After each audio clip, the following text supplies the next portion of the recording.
Welcome to Samba Samba. Enjoy the video. In this video, I will explain how to pursue medical residency in Japan. First, ensure you hold a recognized medical degree from your home country. Next, achieving advanced Japanese language proficiency, specifically the N1 level, is absolutely essential for effective communication. You will also need to have your foreign medical degree officially evaluated by the Ministry of Health, Labor, and Welfare. These initial steps are foundational before you can even consider the national examinations. The next crucial step is passing the Japanese National Medical Practitioners Examination, or NMPQE. This comprehensive assessment spans 2 days and includes approximately 400 questions, covering a broad range of medical knowledge.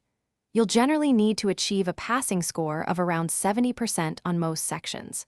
For some international medical graduates, a preliminary examination might be required before taking the main NMPQE. Once licensed, you will apply to residency programs using Japan's national matching system.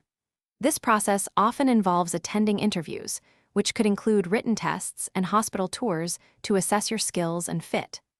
Securing sponsorship from a Japanese hospital or university program is vital for your application. Finally, you will need to apply for a specific designated activities visa to legally undertake your medical residency training in Japan. Your medical residency begins with a mandatory 2-year initial clinical training program.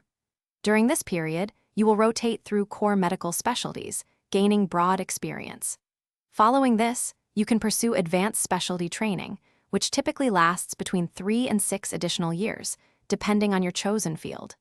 Remember, continuous professional development is essential to maintain your medical license and advance your career in Japan. Thanks for watching. Consider subscribing if we helped you.